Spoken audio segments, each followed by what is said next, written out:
Students, mission merit के इस video में आपका स्वागत है, जिसमें क्वेश्चन पेपर मॉडल पेपर जारी किया गया आपके बोर्ड के द्वारा बायोलॉजी का। इसका कंप्लीट सॉल्यूशन देखेंगे और आपके सारे सब्जेक्ट्स को मैं सॉल्व करवाऊंगा टर्म 2 के लिए। तो इसके लिए बने रहें। टर्म 1 के हमने पहले भी सॉल्व करवा दिए थे, अब टर्म 2 के जो है आपके सॉल्यूशंस दिए जाएंगे, जिसमें आपके सारे क्वेश्चंस करवाए जाएंगे।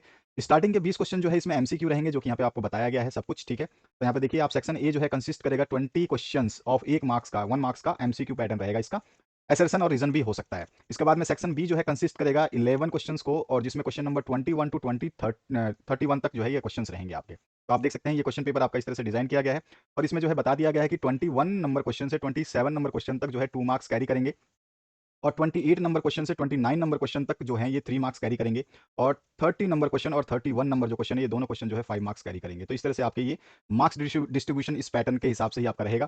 सेक्शन ए में जो है सारे के सारे एमसीक्यूज रहेंगे, जिसके हम आंसर्स देखेंगे, और इसके नीचे जितने भी सेक्शंस हैं आपके जो आपके बचे हुए हैं उसमें सारे रिटर्न आंसर्स आपको लिखने होंगे, जो कि मैं रिटर्न आंसर आपको बताने वाला हूँ। इस तरह से जो आप देख रहे हैं यहाँ पे सोल्यूशन, यहाँ पे सारे रिटर्न सोल्यूशंस और ऑप्शन भी करेंगे। हम एक भी प्रश्न नहीं छोड़ेंगे, आपके सारे के सारे जितने भी प्रश्न आपके बोर्ड ने जारी किया है इनको कंप्लीट सॉल्व करके यहाँ पर हम डिस्कस करने वाले हैं। सारा सोल्यूशन जो है कंप्लीट सोल्यूशंस के साथ में आपको दूंगा, जहाँ पे डायग्राम की आवश्यकता है वहाँ पे डायग्राम जो है बनाई गई है। तो चलिए स्टार्ट करते हैं इस पेपर के सोल्यूशन को, और पहले क्वेश्चन से स्टार्ट करेंगे, जहाँ पे आपका एमसीक्यू पैटर्न लागू किया गया है, जिसमें 20 एमसीक्यू आएंगे। तो यहाँ पे पहले क्वेश्चन की बात करें तो आ जाइए, पहले सेक्शन ए के फर्स्ट क्वेश्चन की बात करते हैं। यहाँ पे जो फर्स्ट क्वेश्चन पूछा गया है, rheumatoid arthritis is caused when. तो सीधा सीधा पूछा गया है, रूमेटॉइड गठिया जो है कब होता है? तब होता है जब जो है क्या हो जाता है, बॉडी अटैक्स सेल्फ सेल्स, ठीक है। जब बॉडी जो है यानी शरीर स्वयं की कोशिकाओं पे हमला करता है तब हो जाता है, ठीक है। इसमें बी ऑप्शन भी करेक्ट है आपका। और जो है अगर मैं बात करूं तो एक ऑप्शन और भी इसमें करेक्ट है। यहाँ पर जो है the ability of differentiate pathogens of foreign molecules from self cells is lost, ये भी इसमें शामिल है। लेकिन फर्स्ट जो है आपका मेन आंसर जो है बॉडी अटैक्स सेल्फ सेल जो है, ये मेन पायर जो सोल्यूशन आपका होगा, बी ऑप्शन जो है इसका करेक्ट हो जाएगा। क्लियर।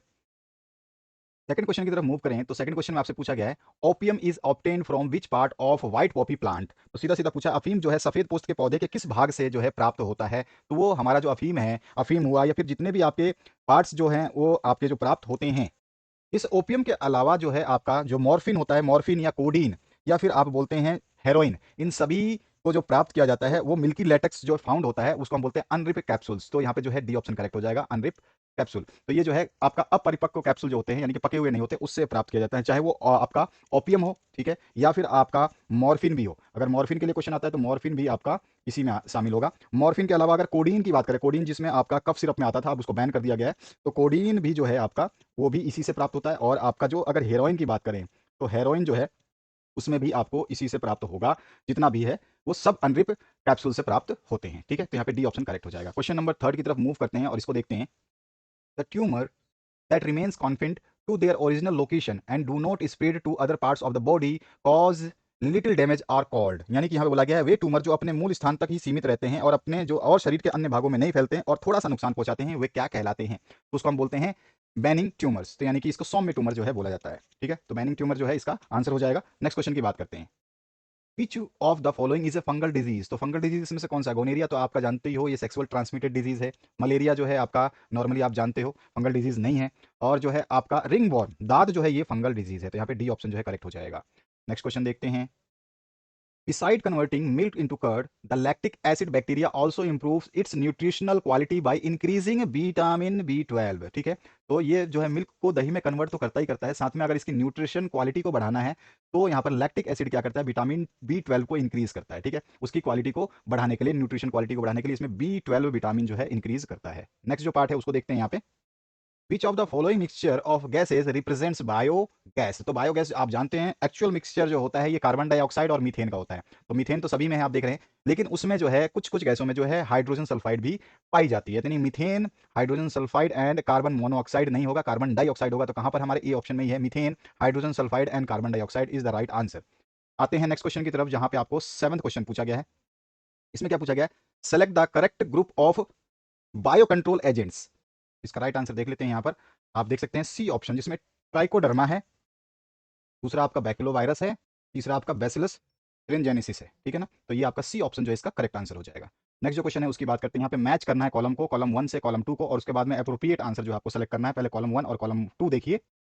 पहले देखते हैं जेनेटिक इंजीनियरिंग, ये किसमें आता है आपका? जेनेटिक इंजीनियरिंग जो है रिकॉम्बिनेंट डीएनए टेक्नोलॉजी में आता है, ठीक है। तो इसको हम मैच कर लेते हैं। यहाँ पे मैच करने के बाद जो आंसर हम मैच कर लेंगे। तो यहाँ पे जेनेटिक इंजीनियरिंग जो है आपका यहाँ पर मैच हो जाएगा रिकॉम्बिनेंट डीएनए टेक्नोलॉजी से। इसके बाद जो है आपका व्हीकल डीएनए, तो क्लोनिंग वेक्टर या क्लोनिंग व्हीकल भी बोलते हैं, तो आपका जो बी ऑप्शन है वो आपका इससे मैच हो जाएगा। तो यहाँ पे बी ऑप्शन जो है हमारा क्लोनिंग वेक्टर से मैच हो जाएगा। इसके बाद में इलेक्ट्रोपोर्टेशन जो है आपका किस में आ जाएगा, तो इलेक्ट्रोपोरेशन जो है आपका किस में आ जाएगा, ये आ जाएगा आपका इसमें सी ऑप्शन जो है हमारा, ये वेक्टरलेस जीन ट्रांसफर के लिए यूज होता है। ठीक है, तो यहाँ पर जो है आपका बी ऑप्शन जो है इससे मैच हो जाएगा। ठीक है, सी ऑप्शन जो है इससे मैच हो जाएगा। और जो है डी है स्टिकी एंड्स, तो स्टिकी एंड्स में किस में आते हैं आपके, रिस्ट्रिक्शन एंडोन्यूक्लियस में आते हैं। तो यहाँ पर जो है आपका डी ऑप्शन जो है ये रिस्ट्रिक्शन एंडोन्यूक्लियस से जो है मैच हो जाएगा। तो इस तरह से ये आपके सारे मैच हो गए। अब देखते हैं इसके हिसाब से कौन सा आंसर जो है परफेक्टली मैच करता है हमारे ऑप्शन के साथ में। तो यहाँ पे फर्स्ट का जो है रिकॉम्बिनेंट डीएनए, ठीक है, तो अगर मैं बात करूँ तो फर्स्ट का बी बोल रहा है, तो फर्स्ट का डी, हमें डी वाले ऑप्शंस देखने हैं, ये वाले। तो डी वाले दो ऑप्शन है, ये फर्स्ट ऑप्शन भी गलत है, ये फोर्थ ऑप्शन भी गलत है, क्योंकि इसमें फर्स्ट में ए है, और हमारा फर्स्ट जो है ये ए जो है इसके साथ में हमारा फोर्थ वाला आएगा, राइट। तो यहाँ पर जो है आप देख सकते हैं फोर्थ, फर्स्ट का जो है आपका डी है, ठीक है ना, फर्स्ट डी है, इसको मैच कर लेते हैं एक बार। यहाँ पे ऑप्शन में कुछ मिस्टेक्स लग रहे हैं, हम सीधा सीधा यहाँ से देख लेते हैं। आपका अगर मैं बात करूँ आंसर क्या होता है, यहाँ पे ऑप्शंस तो मुझे मिस्टेक लग रहा है, ठीक है, तो ऑप्शन को छोड़ते हैं, हम यहाँ पे डायरेक्ट देख लेते हैं। तो यहाँ पर जो जेनेटिक इंजीनियरिंग हमने इससे मैच किया, कॉलम में नंबरिंग नहीं दे रखा है, यहाँ पे ABCD दिया है, तो यहाँ पे इसको कुछ ना कुछ EFGH या फिर 1 2 3 4 देना था, इसने जो दिया नहीं, और यहाँ पर इसने अपनी मर्जी से आंसर लिख दिया, 1 का 2 2 से मैच कर दिया, हमें नहीं पता कि 1 2 3 कहाँ से इसने काउंट किया है। तो हम यहाँ पे डायरेक्टली देख ले, कॉलम 1 कॉलम 2 को हमने मैच किया है। यहाँ पर ए जो ऑप्शन है, ए जो मेरा मैच हो रहा है, अगर मैं इसको कहता हूँ ये 1 है, ठीक है, और ये 2 है, और इसके बाद में ये थर्ड मानता हूँ और ये फोर्थ मानता हूँ, तो यहाँ पर जो है आप देख सकते हैं ए ऑप्शन जो है ये फोर्थ ऑप्शन से मैच हो रहा है।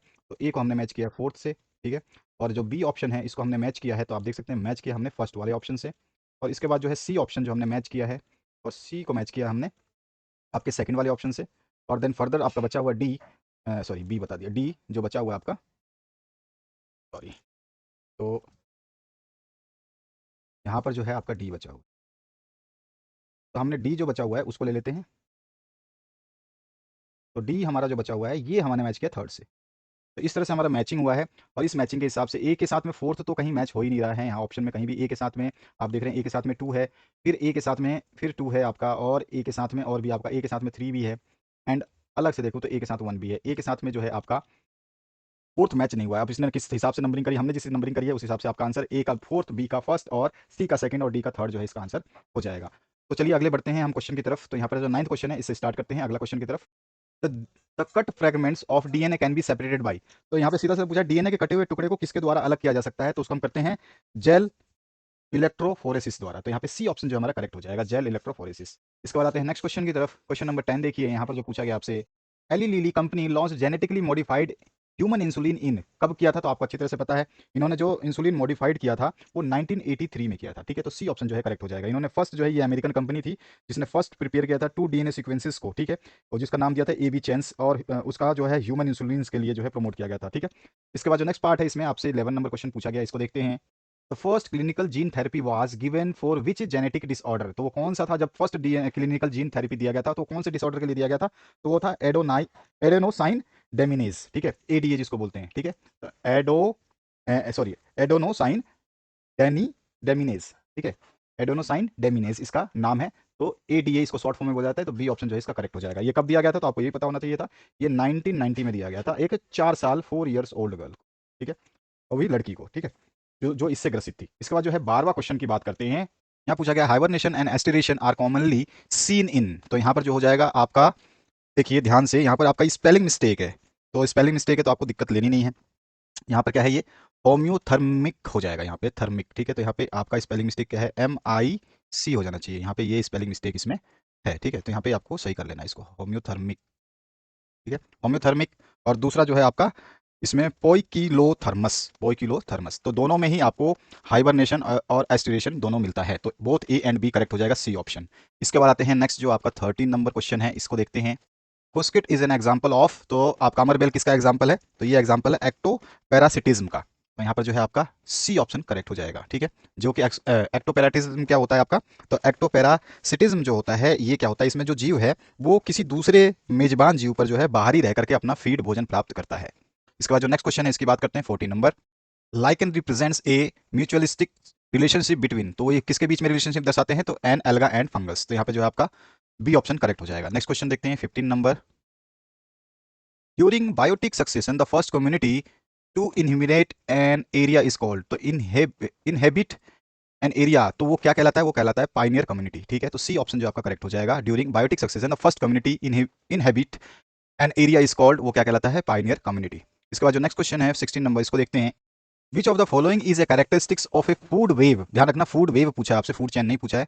तो इसकी कैरेक्टरिस्टिक्स खासियत क्या है? It is formed by interlinking of food chain, yes it is right. Then it provides alternative pathway of food availability, yes it is also right. It provides less availability to the ecosystem, it is wrong. Then option number A and B are correct, then option number D is right answer।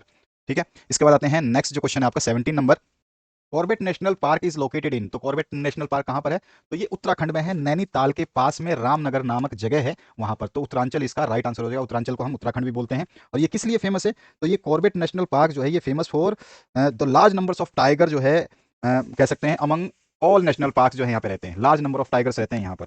फिर भी कहीं भी मतलब इससे ज्यादा जो है tigers national park में नहीं है। नेशनल पार्क में जितने भी नेशनल पार्क हैं वहाँ कहीं भी टाइगर नहीं है, केवल उत्तरांचल के कॉर्बेट नेशनल पार्क के अलावा सबसे ज्यादा यहाँ पे टाइगर्स हैं। अगला जो क्वेश्चन है, the number of terrestrial biodiversity hotspot through out the world is, तो थ्रू आउट द वर्ल्ड जो है वो अप्रोक्सीमेटली अभी तक की आज की इस कंडीशन में, आज की इस डेट में जो है ये कितने हैं? 36 हैं। ठीक है, लेकिन यहाँ पे 36 का कोई ऑप्शन नहीं है, तो मैक्सिमम हम लेके चलेंगे। मैक्सिमम कितना इसमें? 30, तो 30 हम इसमें राइट ऑप्शन दे देंगे ऑप्शन के हिसाब से। ठीक है, लेकिन एक्चुअल में 36 हैं और कहीं कहीं ऑप्शन में आपको 34 भी देखने को मिलेगा। ठीक है, नेक्स्ट जो क्वेश्चन है इसकी बात करते हैं। यहाँ पर जो है आपका क्वेश्चन नंबर 18 एंड 19 जो है डायरेक्शंस दिए गए। The following question consist of two statement. अब यहाँ पे आपका असर्शन और रीजनिंग आ चुकी है, कारण और कथन से आपको पहचानना है। ठीक है, तो यहाँ पर जो है आपको क्या है, two answers of this question mark the correct alternative directed below. इसमें कुछ कंडीशंस बता दी है कि आपको 4 ऑप्शंस जो मिलेंगे उसमें कैसे होंगे।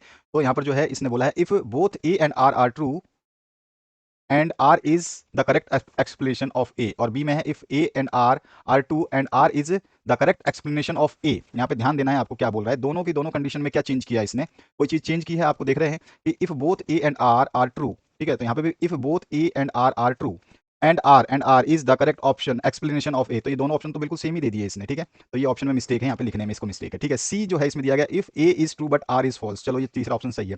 If both A and R false, तो यहाँ पर जो आपको दे, यहाँ पर जो है पहला ऑप्शन तो सही हो जाएगा। आर इज नोट, यहाँ पे आ जाता नोट करेक्ट एक्सप्लेनेशन ऑफ ए, तब जाके ये आपका आंसर जो है सही होता है। तो इस तरह से है आपका जो आंसर्स मिलेंगे आपको, क्वेश्चंस देखने को मिलेंगे। तो यहाँ पे जब सबसे पहले हम बात करें ए बी सी में कौन सा इसमें से चारों में से होगा, इसकी बात करते हैं। सबसे पहले 19 क्वेश्चन की बात करें। यहाँ पे असर्शन दिया गया है domesticated plants and animals are not included in wild life. Domesticated plants and animals वो हो गया जिनको हम प्लांट्स को तो जो है हम क्या करें कि एनिमल्स को जो है ब्रीड करें, या फिर किसी प्लांट्स को हम जो है क्या करें कल्टीवेट करें, तो किसी भी तरह से जो है हम करते हैं तो उसको हम जो वाइल्ड लाइफ यानी कि उसको वाइल्ड लाइफ के अंदर जो है इंक्लूड नहीं करते हैं डोमेस्टिकेटेड करने के बाद में। इसका रीजन दिया है they flourish only under human care. इसे बोला है इसका मतलब कि ये मानव की देखभाल में ही फलते फूलते हैं।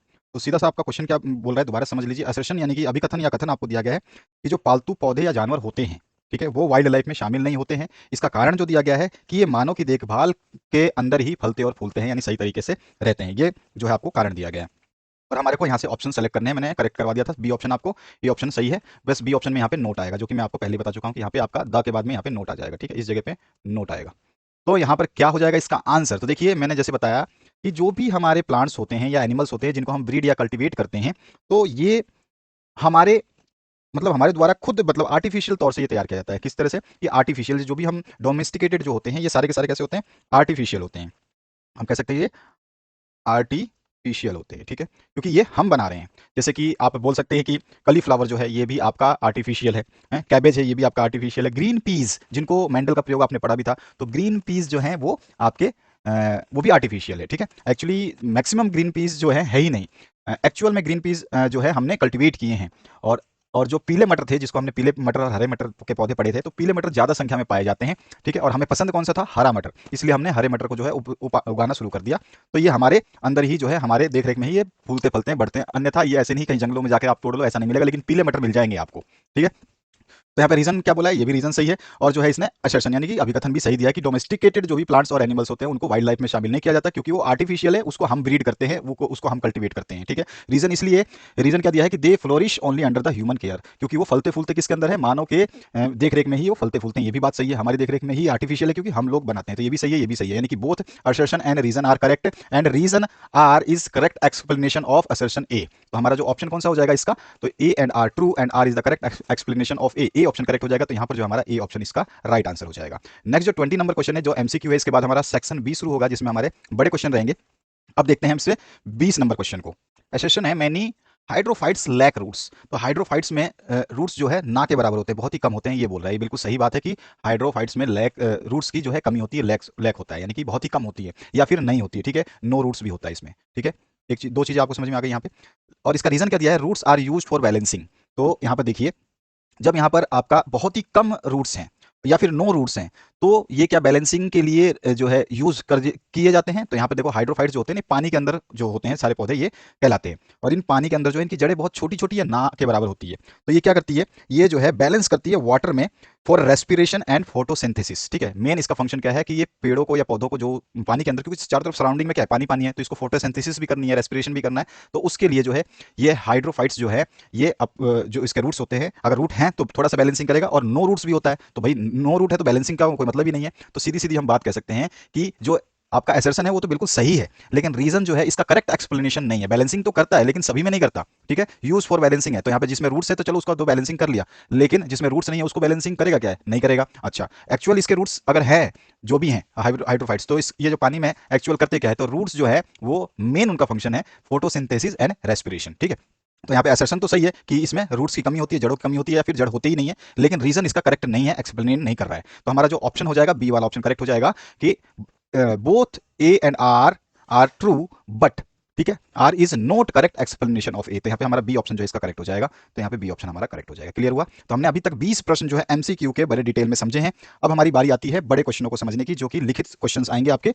स्टार्टिंग में जो 2 मार्क्स के रहेंगे, फिर 3 मार्क्स के रहेंगे, उसके बाद में आपके जो मार्क्स बढ़ते जाएंगे, और लास्ट में 5 मार्क्स से भी क्वेश्चन आपको देखने को मिलने वाले हैं। तो यहाँ पर जो है सेक्शन बी की बात करें तो इसमें 21 नंबर जो क्वेश्चन है इसकी बात करते हैं।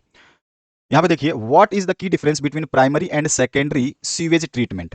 तो प्राइमरी और सेकेंडरी सीवेज ट्रीटमेंट में क्या डिफरेंसेस हैं ये आपको बताना है। बस इतना ही आपसे पूछा गया है और इतना ही आपको बताना है, और 2 मार्क्स के क्वेश्चन के हिसाब से ही आपको आंसर लिखना है। जो मैंने यहाँ पे आंसर्स लिखे हैं वो 2 मार्क्स, 3 मार्क्स, 4 मार्क्स, 5 मार्क्स, जो भी क्वेश्चन है उसके अंतर्गत ही लिखे गए हैं, ये ध्यान रखना है आपको। तो यहाँ पे प्राथमिक और जो है आपका सेकेंडरी यानी कि द्वितीयक जो सीवेज सिस्टम में उपचार करते हैं हम, उसके अंदर क्या मेन अंतर है। तो देखो यहाँ पर है, primary sewage treatment is a physical process that removes large impurities while secondary. अब यहाँ पे तो हमने बता दिया। और जो है सेकेंडरी में क्या होता है, secondary sewage treatment is a biological process that removes organic matter of sewage through the action of the microbes. तो प्राथमिक सीवेज उपचार में तो भौतिक प्रक्रिया जो है अशुद्धियों को दूर करती है, और जबकि द्वितीय सीवेज उपचार जब हम करते हैं इसमें जैविक प्रक्रियाओं द्वारा रोगाणुओं की क्रिया को जो है, कार्बनिक पदार्थों को जो है हटाया जाता है। उनकी रोगाणुओं की क्रिया द्वारा जो भी उसमें आपके माइक्रोब्स होंगे उनके द्वारा जो है वहां पर कार्बनिक पदार्थ उसमें से हटा देते हैं, जिसको हम बीओडी बोलते हैं, बायोलॉजिकल ऑक्सीजन डिमांड, जो सेकेंडरी में होता है। ठीक है, इसके बाद जो नेक्स्ट क्वेश्चन है आपका, इसमें 22 नंबर क्वेश्चन जो पूछा गया है, what are cry proteins, name the organism that produce it, how has man exploited this protein to his benefit. तो यहाँ पर हम इसका आंसर बिल्कुल आसानी से बता सकते हैं, कोई भी इशू नहीं है इसमें। क्राई प्रोटीन्स क्या होते हैं, ठीक है, तो cry proteins is a crystal protein that is poisonous in poisonous to insects and encoded by cry genes. It is produced by Bacillus thuringiensis bacteria in an active form. Inactive form में ये जो है produce होता है। जब तक ये किसी कीट द्वारा या किसी भी जो भी उस फसल में लगने वाले हैं, जब तक उनके पास नहीं पहुंचता, उनके द्वारा इसको इनहेल नहीं कर लिया जाता, इनटेक नहीं कर लिया जाता, तब तक इनएक्टिव रहते हैं, और जाने के बाद फिर इनका शरीर के अंदर एक्टिव हो जाते हैं, उनको मार देते हैं। Cry proteins are exploited by man to produce transgenic crops which are insect resistance such as BT cotton है, आपका बीटी कॉर्न भी है, और उसके अलावा बीटीन ब्रिंजल भी है, सारे इसके एग्जांपल्स भी हैं। तो हमारा 2 मार्क्स यहाँ पे भी कंप्लीट होता है। आते हैं क्वेश्चन नंबर 23 में। इसमें आपको और ऑप्शन देखने को मिलेगा, एग्जाम पेपर में भी आपको और ऑप्शन 23 में देखने को मिलेगा, ये चीज ध्यान रखना है आपको। तो हम दोनों क्वेश्चन ही सॉल्व करेंगे। पहला क्वेश्चन जो इसमें फर्स्ट पार्ट पूछा गया, what is PCR, who developed this technique, right the name of various steps of this technique. तो इसके स्टेप्स भी बताने हैं, इसको किसने डेवलप किया था वही बताना है, और पीसीआर होता क्या है ये भी बताना है। इसके दूसरे पार्ट का जो क्वेश्चन है उसको हम नीचे डिस्कस कर लेंगे जब आंसर देखेंगे। तो यहाँ पर जो है इसका और पार्ट हम नीचे देख लेंगे, what is particle bombardment gun method. ठीक है, ये बाद में देखते हैं। सबसे पहले हम पीसीआर देखते हैं। पीसीआर क्या होता है, पॉलीमरेज चेन रिएक्शन होता है, कभी कभी इसका फुल फॉर्म भी पूछता है।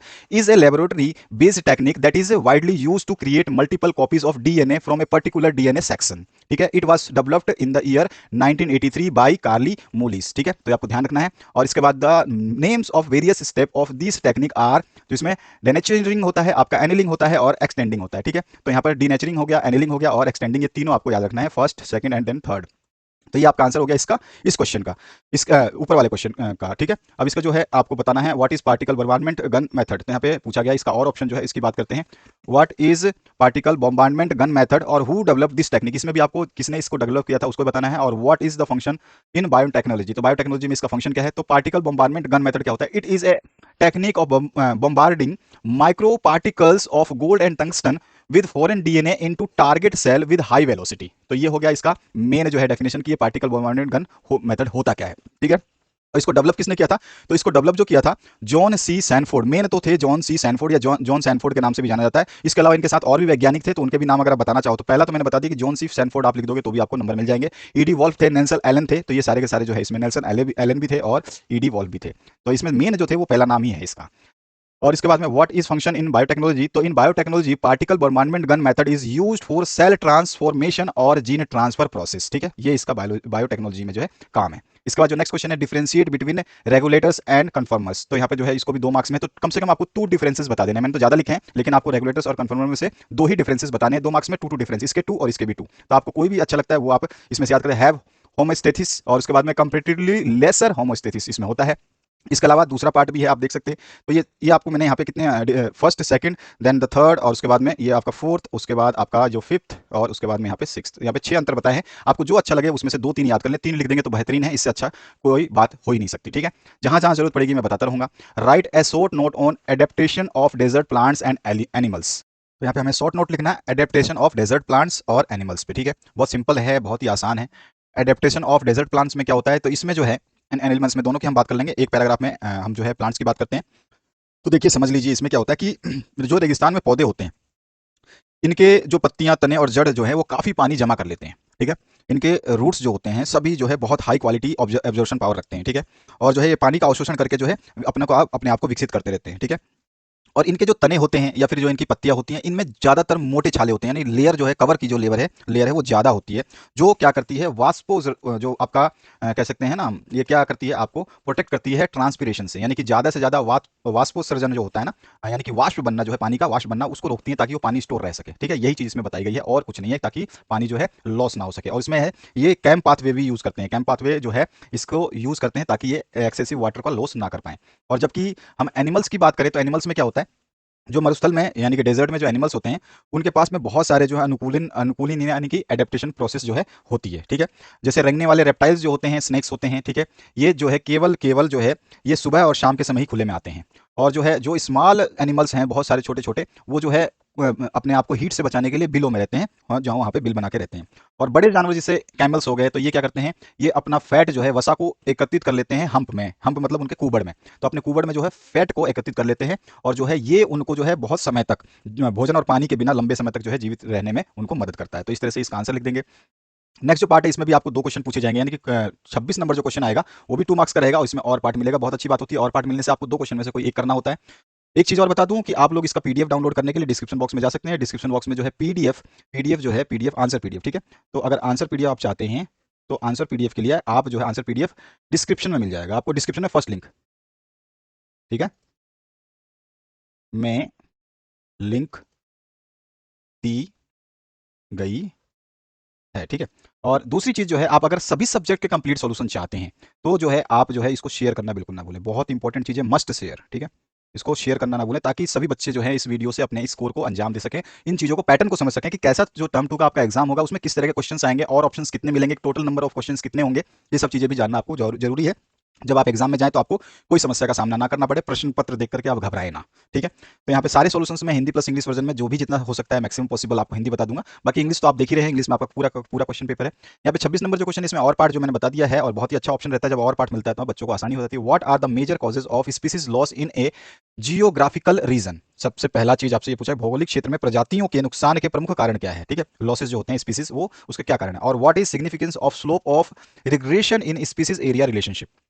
तो यहाँ पे हम कह सकते हैं, इसमें क्या पूछा गया, प्रजाति के जो आपका जो यहाँ पर स्लोप ऑफ रिग्रेशन, यानी कि कह सकते हैं गमन का जो ढाल है, प्रतिगमन गमन ऐसे कुछ बोलते हैं रिग्रेशन को, तो उसका ढाल जो है वो आपका व्हाट इज सिग्निफिकेंस, उसका क्या जो है एक प्रजाति के संबंधित क्या महत्व है। ठीक है, ये आप बोल सकते हैं। तो देखिए, ये पहले हम फर्स्ट पार्ट को करते हैं, फिर इसके और पार्ट को नीचे दूसरे इसी के नीचे क्वेश्चन में करेंगे। तो यहाँ पे दोनों पार्ट आपने देख लिए।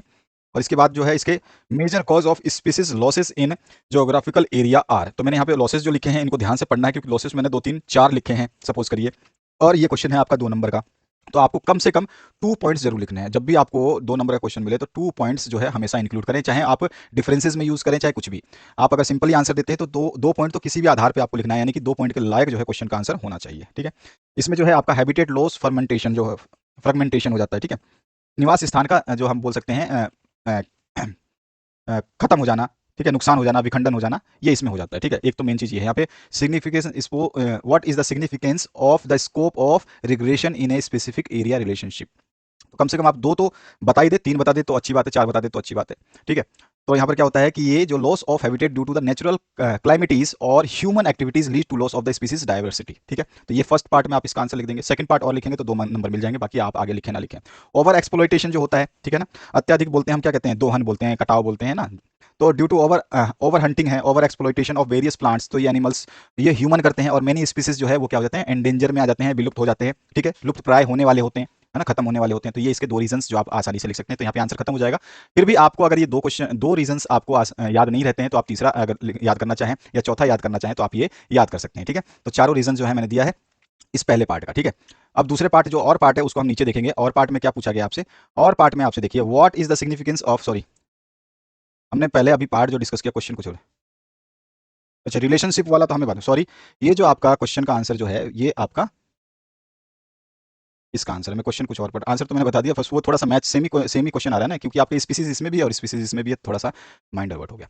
चलिए कोई नहीं, अभी इसके और पार्ट की हम बात करें। जो सिग्निफिकेंस ऑफ स्लोप रिग्रेशन क्या शो करता है इसको हम बता देंगे। देखिए slope of regression in a species area relationship predicts species richness of N area. तो ये बोला कि सीधे सीधे जो ये स्लोप है ना, ये किसी क्षेत्र में जो है कितनी प्रजातियां हैं अधिक से अधिक, उसको जो है ये बताता है, उसकी कितनी समृद्ध प्रजातियां वहां पर है ये बताता है। It indicates the dependency of species richness on the area as higher slope reflects higher dependency of the area. यानी कि हायर स्लोप रहेगा तो इसका मतलब वहां पर जो है बहुत ज्यादा जो है रिचनेस है, ठीक है, स्पीसीज की। और अगर आपका जो उल्टा रहेगा, लीनियर रहेगा, तो वहां पर हम मान लेंगे कि वहां पे स्मॉलर एरिया है और लोअर स्लोप वैल्यूज इंडिकेट करेगा कि इंडिपेंडेंस स्पीसीज जो है रिचनेस ओवर द एरिया कम है। ठीक है, बस यही चीज आपको बतानी है इसमें। ठीक है, ये स्लोप क्या इंडिकेट करता है, रिचनेस को।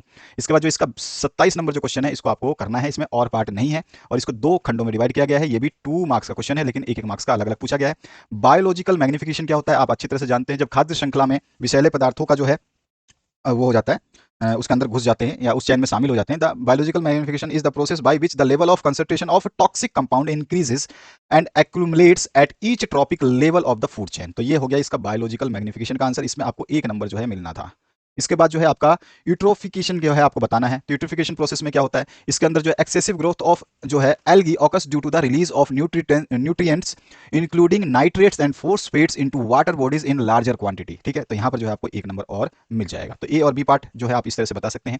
इसके बाद जो नेक्स्ट पार्ट है 28 नंबर में और पार्ट आपको देखने को मिलेगा। इसमें और पार्ट है तो 28 नंबर में भी आपको ध्यान रखना कि कौन कौन से प्रश्न में आपको और पार्ट मिल रहे हैं। जैसे मैंने बताया आप इसके पीडीएफ को भी डाउनलोड कर सकते हैं। डिस्क्रिप्शन में फर्स्ट लिंक जो है पहले जैसे ही आप ओपन करेंगे आपको लिंक मिल जाएगी। वीडियो के एंड में भी हम लिंक दे देंगे, ठीक है, प्लेलिस्ट की भी लिंक दे देंगे, तो आप वहां पे भी टच करके जो है वीडियो को, इस पीडीएफ को डाउनलोड कर सकते हैं with answer with solution.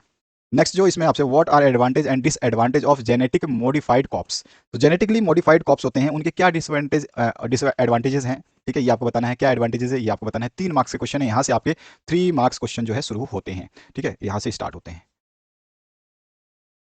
3 marks. तो देखिए इसमें हम सीधे सीधे बता सकते हैं कि क्या क्या नुकसान होते हैं, ये तो हम बताएंगे। ये देखो न्यूट्रिशंस देते हैं, ये एडवांटेजेस हो जाएगा, लेकिन इसके लिए जो है हमें बहुत सारे जो है फसलों को जो है दाव पे लगाना पड़ता है। चलिए वो चीज़ हम डिस्कस कर लेंगे। इसके और पार्ट में आपको ए और बी पार्ट यानी कि 2+1 दिया गया है, यानी कि फर्स्ट पार्ट सॉल्व करेंगे तो आपको 2 मार्क्स मिलेगा और इसका जो सेकंड पार्ट सॉल्व करेंगे तो आपको 1 मार्क मिलेगा, यानी कि ये भी 3 नंबर का क्वेश्चन आपको मिल जाएगा। तो और पार्ट को हम नीचे सॉल्व करेंगे। What are advantage and disadvantage हमें बतानी है। तो यहाँ पर देखो एडवांटेज ऑफ जीएम यानी कि जेनेटिकली मॉडिफाइड क्रॉप्स के क्या है एडवांटेजेस। तो जेनेटिकली हम कम से कम जो 3 मार्क्स का है, ठीक है, तो ये अकेला ही क्वेश्चन है, एडवांटेज और डिसएडवांटेज पूछा है, तो एडवांटेज भी हमें 3 पॉइंट लिखने हैं, ठीक है, कम से कम, और डिसएडवांटेज भी 3 पॉइंट लिखने हैं। जैसे मैंने आपको 2 मार्क्स में बताया था, तो इसमें भी आपको 3-3 पॉइंट लिखने हैं। अगर 4 मार्क्स का क्वेश्चन होता तो 4-4 पॉइंट लिखने हैं, बस, इससे ज़्यादा कुछ भी नहीं, ध्यान रखना है। और एक्स्ट्रा आप 1-2 पॉइंट लिख दो तो वो आपकी मर्जी है, वो तो सुभान अल्लाह बोलते हैं, सोने पे सुहागा हो जाएगा, बट मिनिमम आपको जितने मैं बता रहा हूँ उतने तो लिखने हैं आपको, ठीक है। तो यहाँ पर जो है एडवांटेजेस ऑफ जीएम क्रॉप्स क्या है, जेनेटिकली मॉडिफाइड क्रॉप्स हेल्प करते हैं, इंप्रूव करते हैं न्यूट्रिएंट्स क्वालिटी ऑफ क्रॉप्स की, ठीक है। कॉमन एग्जांपल है जैसे गोल्डन राइस हम खाते हैं, जिसको हम बासमती राइस बोलते हैं, गोल्डन राइस। बासमती में भी बहुत सारे आते हैं, लेकिन गोल्डन राइस अलग ही चीज़ है, ठीक है। उसके अलावा जो है इसको चाबी चावल ऐसे कुछ बोलते हैं। और उसके बाद और जो है इसमें क्या बता सकते हैं, पहला पॉइंट तो आप ये लिख सकते हैं। दूसरा point, some of the plants efficiently uses the minerals from the soil so the excessive loss of soil resources does not take place. तो यहाँ पर जो है कुछ प्लांट तो सीधे सीधे एफिशिएंटली यूज कर लेते हैं मिनरल्स को ही, ठीक है, सॉइल्स के, तो वहाँ पर जो सॉइल का रिसोर्सेज का लॉस जो है वो नहीं होता है। उसके अलावा जो है using genetic modification adaptability of the plant is improved. तो जितने भी एडेप्टेबिलिटी होती है, जितने भी अनुकूलित जो आते हैं, है ना, वो विकसित होती है, अच्छा होता है। इससे हमारे को ये भी एडवांटेज है। कई कंडीशंस में जो है हम प्लांट में जो है जैसे कि बाढ़ आ जाए या पानी बहुत ज़्यादा बरस जाए, रेनफॉल हो जाए, एडवर्स टेम्परेचर बहुत ज़्यादा जो है तापमान बढ़ जाए, तो उस कंडीशन में भी एडेप्टेबल यानी कि उसके अनुकूलित होते हैं ये, ठीक है, सर्वाइव कर जाएंगे ये चीज़ हो गई। इसके अलावा जो है most of the genetically modified crops are developed for the better pest resistance. अब इसमें जो है कीड़े मकोड़े भी ज़्यादा नहीं लगते, जो इसमें फंगस वगैरह जो लगते हैं, कीड़े लग जाते हैं फसलों में, वो सब नहीं लगते हैं। ये एडवांटेजेस है। डिसएडवांटेजेस की बात करें तो आपका जेनेटिकली मॉडिफाइड क्रॉप्स में increase the and antibiotic properties making them immune to certain diseases. तो देखो यहाँ पर थोड़ा सा दिक्कत ये करती है इम्यून सिस्टम पे। उसके अलावा जो है आप इसके अलावा नेक्स्ट पॉइंट में क्या लिख सकते हैं, higher use of GM crops यानी कि genetically modified increases chances of allergy और इन चिल्ड्रेन, जो छोटे बच्चे होते हैं उसमें एलर्जी के चांसेस बढ़ जाते हैं। उसके अलावा देयर यहाँ पे क्या हो सकता है, there can be contamination in the native species. अब नेटिव स्पीसीज के कंटामिनेशन भी हो सकते हैं, जैसे सपोज मटर के दाने उगा रहे हैं, तो जैसे गोभी, पत्ता गोभी, ये सब फूल गोभी, ये है ना, आपका बैंगनी रंग का भी गोभी होता है, तो ये सारे जो गोभी होती हैं, कलीफ्लावर होती हैं, तो ये क्या है, ये नेटिव हैं आप एक दूसरे के, ठीक है, तो उसमें जो है उसके थोड़े से जो है वो आ सकता है, कंटामिनेशन हो सकती है उनकी क्वालिटीज उसमें।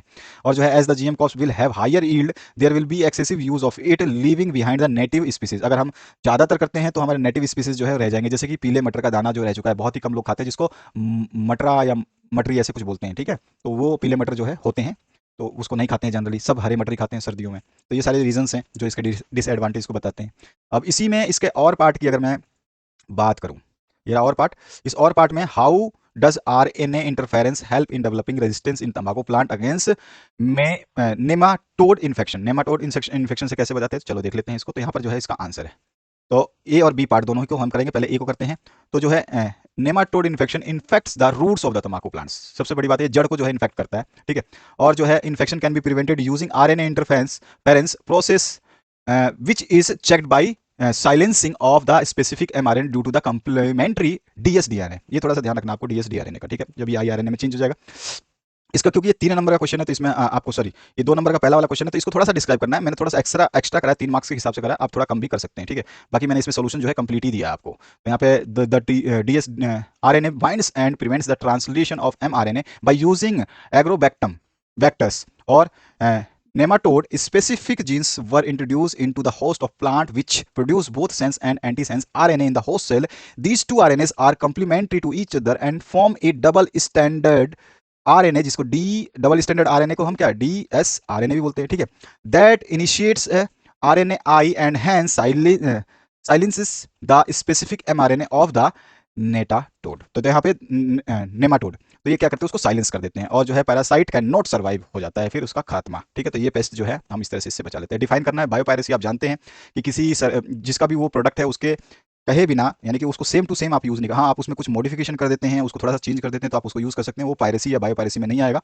लेकिन वही प्रोडक्ट आप बिना उसके चुरा करके आप उसको करते हैं, तो biopiracy is defined as theft of various natural products and then selling them by getting a patent without giving any benefits or compensation back to the host country. जो भी जिस कंट्री का भी आपने लिया है उसका जो भी आप है वो सामान ले लो और खुद पेटेंट करवा लो, और उसके बाद जो है उसका बेनिफिट लेते रहो, और जिस कंट्री का आपने लिया उसको कुछ भी फायदा ना हो, तो वही होता है आपका बायोपायरेसी, ठीक है। तो ये चीज़ हो गई, समझ में आ गया आपको। नेक्स्ट जो 29 नंबर क्वेश्चन है, इसमें ए और बी पार्ट है। इसमें ozone layer, the ozone layer is present in which layer of atmosphere, किस लेयर में है ये बताना है। और unit of thickness of ozone layer जो है मेजर की जाती है, वो कौन सा यूनिट यूज की जाती है। तो ये आपको 1.5 नंबर का एक पार्ट बन गया, 1.5 नंबर का एक पार्ट बन गया। तो यानी यहाँ पे आपको 1.5 नंबर मिलेंगे इसमें, और यहाँ पर भी आपको 1.5 नंबर मिलने वाले हैं दूसरे क्वेश्चन में भी। तो इस तरह से 3 नंबर डिवाइड किया गया है। तो यहाँ पे बी पार्ट में व्हाट इज झूम कल्टीवेशन और व्हाट आर इस डिसएडवांटेजेस, ये भी बता देना है। बहुत इजी इजी से दोनों क्वेश्चन है। ओजोन लेयर जो है कहाँ पे है, स्ट्रेटोस्फीयर में मिलता है, ठीक है। तो हमारा जो है ये स्ट्रेटोस्फीयर जो है इसका आंसर हो जाएगा। और इसका जो यूनिट है वो कौन सा है, उसको बोलते हैं डॉप्सन यूनिट, यानी कि डीयू, शॉर्ट फॉर्म में डीयू बोलते हैं। डॉप्सन यूनिट में इसको मेजरमेंट किया जाता है, ठीक है। ये जो चीज़ हमें बतानी थी, 1.5 नंबर मिल रहा है। झूम कल्टीवेशन क्या होता है, जब हम जानते हो झाड़ जंकड़ को, पेड़ पौधों को काट पीट करके उस जमीन की सफाई करके जला करके और फिर जब हम फसल उगाते हैं उसे झूम कल्टीवेशन कहते हैं। और इसके डिसएडवांटेजेस क्या है, जंगल काटने पड़ते हैं, पेड़ पौधों का नुकसान होता है, वहाँ के हैबिटेट खराब होती है, स्पीसीज से जो है वो लुप्त होने के कगार पर पहुंच जाती है, सारी चीज़ें है। तो बी पार्ट को हमने यहाँ पे सॉल्व किया है, झूम कल्टीवेशन, व्हाट आर इस डिसएडवांटेज, ये भी 1.5 नंबर का है, ठीक है। आप झूम कल्टीवेशन बताओ, सॉरी 1.5 नंबर का नहीं है, टोटल 1.5 नंबर का है। तो 1.5 नंबर का तो ये क्वेश्चन है। सॉरी, डेढ़ नंबर का ये, डेढ़ नंबर का ए और बी। तो ए आपने कर लिया, ए पार्ट तो आपका ये था, और बी पार्ट जो है आपको ये करना था, तो बी पार्ट हमने ये किया, जूम कल्टीवेशन। तो टोटल मिला के तो जूम कल्टीवेशन क्या है, ट्रेडिशनल एग्रीकल्चर प्रोसेस, आपको पता ही है, 9वीं 10वीं से 8वीं से पढ़ते आ रहे हो आप, तो इसमें कोई समझाने वाली बात नहीं है। इसमें क्या होता है, जिसमें आपको लैंड को क्लियर किया जाता है, जिसमें ट्रीज को हटा दिया जाता है, वेजिटेशन जो घास फूस है उनको बर्न कर दिया जाता है, उसके बाद में कल्टीवेट किया जाता है इसको for a set period of time, एक समय के लिए, ठीक है। और इसके डिसएडवांटेज क्या है, सबसे पहला जो है इसकी वजह से क्या है, फॉरेस्ट नष्ट हो जाते हैं हमारे, और दूसरा जो है आपका शिफ्टिंग कल्टीवेशन हैबिटेट को डिस्ट्रॉय करता है, जो मैंने आपको बता दिया था, ठीक है। और जो है इसका, अगर इसको आप सही तरीके से नहीं करते हो, इम्प्रॉपर परफॉर्म करते हो इस जो आप साफ सफाई को, जलाने वालाने को, तो जो है ये क्या कर देगा, उस लैंड को इनफर्टाइल यानी कि बंजर बना देगा, ठीक है। और जो है उसकी सारी क्षमता जो खत्म हो जाएगी, इस तरह से आप बता सकते हैं। और तीसरा जो प्रश्न है इसमें, what is anaphylactic stroke shock, sorry.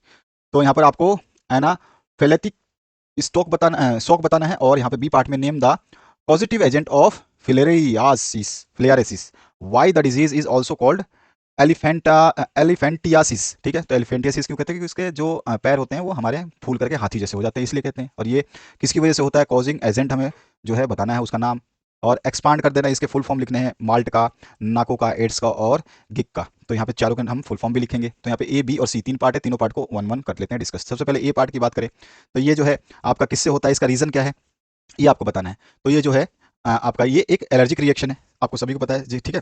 ये शॉक जो है एक serious life threatening allergic reaction है, और बहुत तगड़ा रिएक्शन होता है, जिसमें पूरा पैर फूल करके हाथी जैसा हो जाता है, ठीक है। और ये जो है ये किस वजह से होता है, यहाँ पर आपको तो पहले ये भी बताना है कि व्हाट इज ये एनापैथिकलिटिक शॉक, तो ये आपको बता देना है, ठीक है। उसके बाद जो है हम फिलियारियासिस बताएंगे उसको, तो हम बात की बात है, सॉरी ये पार्ट की बात करने ना। तो यहाँ पे जो है ये क्या करता है, ये बहुत ही ज़्यादा एलर्जिक रिएक्शन होता है, इसकी वजह से क्या होता है, बहुत ज़्यादा जो है इमीडिएट अटेंशन की आवश्यकता होती है, नहीं तो क्या हो सकता है, इसमें मृत्यु भी हो सकती है। इसमें ट्रेचिया जो ब्रोंकली नैरो जो है ना, ये जो डाउन हो जाती है, ठीक है। और थ्रोट जो है वो स्वेल हो जाता है, फूल जाता है, सूज जाता है, और जो है स्टॉपेज कर देता है ब्रीथिंग को, यानी कि सांस लेने में भी समस्या पैदा हो जाती है, बहुत ज़्यादा खतरनाक चीज़ है ये। इसके बी पार्ट की बात करें, name causing positive agent of filariasis, तो फिलेरियासिस के कॉजिंग एजेंट बताने हैं, और उसको एलिफेंटियासिस क्यों बोलते हैं ये भी हमें बताना है। तो ए और बी पार्ट, ए पार्ट तो आपने देख लिया, बी पार्ट की बात करें तो देखो, ये जो फिलियरियासिस ये है ना, ये एक वर्म होता है जिसको हम बोलते हैं, बहुत ही तगड़ा नाम है, इसको बोलते हैं वॉचरेरिया बेनक्रॉफ्टी, वॉचरेरिया बेनक्रॉफ्टी। तो इसको आपको याद रखना है, ठीक है, ध्यान रखना है, थोड़ा सा स्पेलिंग आपको ध्यान रखनी होती है, इसमें यही दिक्कत होती है बायोलॉजी में, स्पेलिंग्स जो है ना थोड़ा सा अटपटे रहते हैं, ठीक है। इसके बाद जो है यहाँ पे क्या, हाँ यहाँ पे एक और चीज़ पूछी गई थी, इसको एलिफेंटासिस क्यों कहते हैं, ठीक है। इसको तो एलिफेंटियासिस इसलिए बोलते हैं कि यहाँ पर जो है आपका resembles to a leg of an elephant, यानी कि अब हमारा पैर जो है ना वो कैसा बन जाता है, एक एलिफेंट के पैर की तरह बन जाता है, इसलिए जो है हम इसको बोलते हैं, ठीक है। तो इसका आंसर हमें यहाँ पे लिख दिया। तो इस तरह से बी पार्ट का आंसर हुआ। इसके बाद जो है सी पार्ट, सी पार्ट में माल्ट क्या होता है, तो ये म्यूकोजल एसोसिएटेड लिम्फोइड टिश्यू होता है, ठीक है। इसके बाद नाको क्या होता है, नेशनल एड्स कंट्रोल ऑर्गेनाइजेशन हो गया। एड्स क्या होता है, एक्वायर्ड इम्यूनो डिफिशियंसी वायरस हो गया। और genetic engineering authority approval committee हो गई, ठीक है। तो ये चारों के नाम हमने यहाँ पे दे दिए हैं, चारों के चारों ये नाम है। आते हैं अब आपका 31 नंबर क्वेश्चन पे, इकोलॉजिकल पिरामिड बताना है आपको। देखो एक तो इकोलॉजिकल पिरामिड क्या होता है ये आपको बताना है, 5 मार्क्स के क्वेश्चन है, ये ध्यान रखना है, 5 मार्क्स के क्वेश्चन आ गए हैं। और describe with the examples pyramid of number and biomass, दोनों को आपको बताना है with example, pyramid of number और बायोमास को एग्जांपल के साथ में आपको बता देना है। और एक चीज आपको डिफाइन कर देना है, इकोलॉजिकल पिरामिड क्या होता है। तो इकोलॉजिकल पिरामिड को डिफाइन करोगे तो सपोज करो कि यहाँ पर आपको 1 नंबर मिलेगा, ठीक है। और जैसे ही आप pyramid of number of pyramid of biomass का डिफाइन करोगे तो पिरामिड ऑफ नंबर में आपको 2 नंबर मिल जाएगा, और बायोमास में आपको 2 नंबर। तो इस तरह से टोटल नंबर आपके ये हो गए, क्लियर। एग्जाम्पल्स के साथ की बात कर रहा हूँ मैं। इसके और पार्ट भी आपको दिया गया है इंपॉर्टेंट चीज, तो इसको हम बाद में डिस्कस करेंगे। इसमें सक्सेशन और एक्सचार्ज सक्सेशन में क्या अंतर आपको बताना है, हाइड्रेट और एक्सचार्ज सक्सेशन में आपको क्या डिफरेंसेस हैं, ड्रॉ करना है कार्बन साइकिल, और गिव करना है account of energy flow in A ecosystem, ठीक है। तो यहाँ पर इकोसिस्टम में जब एनर्जी फ्लो होता है तो क्या होता है, कितना कम होता है, कितना ज्यादा होता है, ये हमें बता देना है। तो ये हमारा 31 नंबर क्वेश्चन है जो 5 नंबर हमें देगा, या तो आप ये करें या तो ये करें, दोनों ही 5 नंबर के होंगे। अगर हम बात करें तो सबसे पहले अंतर की बात करें तो यहाँ पर ये यहाँ पे ब्रेकअप दे रखा है इसने, 1 + 2 + 2 नीचे भी दिया गया है, तो आपको 1 नंबर का ये हो गया, 2 नंबर का ये। तो ये चीज़ आपको ध्यान रखनी है कि आपका क्वेश्चन जो है इस तरह से डिवाइड किया गया है। तो इकोलॉजिकल पिरामिड जो है क्या होता है, ग्राफिकल रिप्रेजेंटेशन होता है, इसकी डेफिनेशन दे सकते हैं, representation of relationship between organism of different trophic levels that can be expressed in terms of number, biomass और एनर्जी, ठीक है। ये होता है आपका इकोलॉजिकल पिरामिड। अब डिस्क्राइब करना है हमको पिरामिड्स ऑफ नंबर और pyramids of biomass with example. तो पिरामिड ऑफ नंबर की अगर मैं बात करूं तो pyramid that gives the number of organism at each trophic level is called pyramid of numbers, ठीक है। ओक जैसे example, oak, caterpillar, blue tit and sparrow hawk, ठीक है। इसका एग्जांपल, इसका डायग्राम मैं नीचे दिखा दूंगा, आपके बुक में भी, आप वहां से भी कर सकते हैं। The producer in the given food chain is the oak plant, इसमें प्रोड्यूसर कौन है, तो प्रोड्यूसर जो है ये आपका ओक प्लांट है, क्लियर हुआ। इसके बाद जो है आपका यहाँ पर जो है हम इसको डिस्क्राइब कर सकते हैं कि कैसे जो है ओक प्लांट, कैटरपिलर और ब्लू टिट और स्पैरो हॉक में जो है आपका डिफरेंसेस है, या फिर जो है क्या कंक्लूड हम निकाल सकते हैं। तो यहाँ पर जो है caterpillar feeds many oak leaves और blue tits feeds many caterpillars, और finally the sparrow hawk feeds on many blue tits, hence the number of organisms decreases at each trophic level, तो ये हमने समझा दिया। इसमें जो है 2 नंबर मिल गए। पिरामिड ऑफ बायोमास की बात करें, द पिरामिड ऑफ बायो, जो आपको देखो अगर आप नहीं समझाना चाहते तो अगर आप इतना भी लिखते हो तो इसमें शायद एग्जामिनर नंबर काट दे, इसलिए मैं कह रहा हूँ कि आप पूरा लिख सकते हैं। बाकी आप भूलने वाली तो कोई बात नहीं, आपको ये याद है तो ये ओ कैटरपिलर, कैटरपिलर फिर आपका ब्लू टिट और ब्लू टिट के बाद विस्पर। इसमें जो है, और ये जो है ना आपका नंबर ऑफ पिरामिड जो है ये एकदम फिक्स नहीं होता, स्ट्रेट नहीं होता, ये भी आपका है, इसका कोई फिक्स चेन नहीं है। और जो है पिरामिड ऑफ बायोमास की बात करें तो pyramid that gives the total weightage of the organism eight eight each trophic level is called pyramid of biomass. इसमें क्या है, जो है इसमें हर ट्रॉपिक लेवल पे आपको जो है ईच ट्रॉपिक लेवल पे जो है वेट जो है वो आपको देता है बायोलॉजिकल बायोमास पिरामिड। इसका एग्जांपल वही ओक, कैटरपिलर, ब्लूटिट और स्पैरो हॉक है, लेकिन इसको हम जो है total mass of organism at each stage of a food chain decreases as the number of organism decreases at each trophic level. आप इस तरह से समझा सकते हैं। इसका डायग्राम बना देगा तो इससे बेस्ट तो कुछ है ही नहीं, फिर आपको कम लिखना पड़ेगा। डायग्राम बना दिया आपने, अगर तो पिरामिड ऑफ नंबर्स को बनाना चाहें तो यहाँ पे चाहें तो आप ये ना लिखें, इसकी आवश्यकता नहीं है, आपकी मर्जी है। बाकी आप लिखना चाहें तो याद कर सकते हैं तो याद कर लें, ऐसा जरूरी नहीं है इन सब चीज़ों को लिखना। बाकी यहाँ पे ये चीज़ आपको लिखनी है, ठीक है, ये डायग्राम बनाना, ये चीज़ लिखनी है। और ट्रॉपिक लेवल जो आप अगर नंबर्स की दिखाते हैं तो नंबर्स पिरामिड का, बायोमास का पिरामिड का इस तरह से दिखाते हैं, इसमें ट्रॉपिक लेवल और ये डायग्राम बना देंगे। इसमें भी ये वेट वगैरह लिखने की आवश्यकता नहीं है आपको। इसके और पार्ट की बात करें तो इसमें आपसे अंतर पूछा था हाइड्रार्च सक्सेशन और एक्सचार्ज सक्सेशन में। तो इसमें आपको दोनों सक्सेशन में हमको डिफरेंसेस बताने हैं और ड्रा करना है। कार्बन साइकिल नेचर में तो यहाँ पर जो है आपको ब्रेकअप दिया है, ये आपका 1 नंबर का दिया है, ये आपको 2 नंबर में मिलेंगे और इसके भी आपको 2 नंबर मिलेंगे। तो यहाँ पर जो है ड्रॉ करना कार्बन साइकिल, और एक आपको एनर्जी फ्लो जो है इकोसिस्टम में होती है उसके बारे में थोड़ा सा समझा देना है। तो यहाँ पर जो है आप पहले हम देखते हैं ए पार्ट को। तो यहाँ पे हाइड्राज और एक्सचार्ज सक्सेशन में मैंने डिफरेंसेस आमने सामने टेबुलर फॉर्म में लिखे हैं, ठीक है, इनको पढ़कर आराम से समझ सकते, कोई इतनी बड़ी चीज नहीं है इसमें, ठीक है।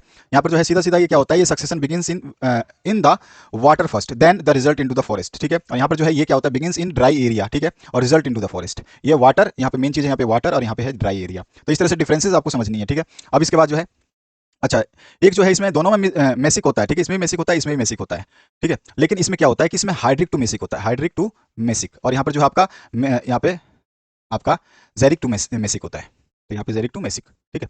तो ये ध्यान रखना है आपको। इसके बाद जो है आप थर्ड पॉइंट जो देखो आपको कितने नंबर का ही है, 2 नंबर का है ना आपको, तो 2 सक्सेशन जो 2 अंतर बता दो, 1 नंबर का, सॉरी 1 नंबर का तो 1 अंतर ही बता देते हो। लेकिन जब मैं कहूँगा कि बड़े क्वेश्चन है तो क्यों ना 2 अंतर बता दे, तो कोई भी 2 अंतर आप बता दो, मैं तो यहाँ पे 4-5 लिख दिए आपके लिए।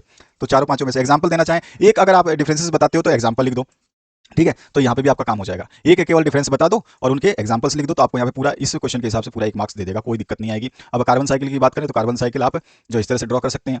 आपका सनलाइट हो गया, यहाँ पे CO2 हो गया। अब ये फोटोसिंथेसिस से भी दे रहा है, CO2 क्या कर रहा है, ये आपका फोटोसिंथेसिस कर रहा है, ठीक है, एक चीज। उसके बाद में ऑर्गेनिक कार्बन जो है वो जाकर के भी आपका मिल रहा है, तो ऑर्गेनिक कार्बन भी है, क्लियर हुआ। और आपका डिके ऑफ ऑर्गेनिज्म, जो सड़गल के जो ऑर्गेनिज्म जाते हैं धरती में, डेड ऑर्गेनिज्म जिसको बोलते हैं, वेस्ट प्रोडक्ट बोलते हैं, ये सारे के सारे क्या है, एनिमल रेस्पिरेशन जो कर रहा है, ये भी क्या है आपका एनिमल रेस्पिरेशन, ये भी आपका CO2 दे रहा है, कार्बन साइकिल चल रही है। और जो है ये भी पेड़ का ही, पेड़ से ही दिया हुआ है, ठीक है।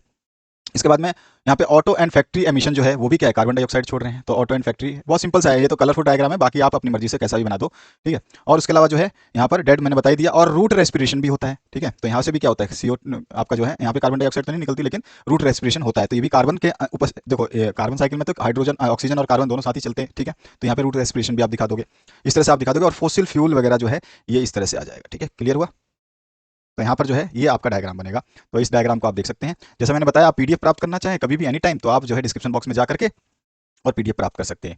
इसका थर्ड जो पार्ट है, इसमें क्या पूछा गया है, give an account of energy flow in an ecosystem. तो मैंने बताया था कि आपका जो एनर्जी फ्लो कैसे होती है, किस सिस्टम में कहाँ पे पहुंचता है तो एनर्जी कम होती है ज्यादा, बस यही बताना है, जो कि हमने 9th 10th में पढ़ा था। Photosynthesis fixes carbon from the abiotic environment and incorporates into the biological compounds of producers food chain और transfer the fixed carbon to the different trophic level. तो ये क्या करता है, कार्बन जो है लेता है फूड चेन में और जो है डिफरेंट कार्बन उसमें ट्रॉफिक लेवल में ट्रांसफर करता है। Plants absorb approximately 2% of sun energy, ठीक है, ड्यूरिंग द फोटोसिंथेसिस, ठीक है। और with each trophic level only 10% of energy is transferred, जो है हर, जैसे फर्स्ट ट्रॉपिक लेवल है उससे सेकंड ट्रॉपिक लेवल पे, थर्ड पे या फोर्थ पे इस तरह से जा रहे हैं। तो यहाँ से अगर मान लीजिए यहाँ पे 100% एनर्जी थी, तो यहाँ पे जो ऊपर जा रही है तो यहाँ से 90% जो है यहाँ पर खत्म हो जाएगी, यहाँ पे 10% जो पहुंचेगी। अब इसे 10% का जो है यहाँ पर, ठीक है, यहाँ पर इसका 90% यहाँ खर्च हो जाएगा, यानी कि 9 खर्च हो जाएगा, यहाँ पे 1 पहुंचेगी, ठीक है, समझ में आ रहा है। तो आपका जो है 90% खर्च हो जाता है। तो यहाँ पे देखो only 10% energy is transferred and 90% energy is lost, ठीक है, heat as heat in respiration. और ये किसके, ऊर्जा के हीट के माध्यम से है निकलती है।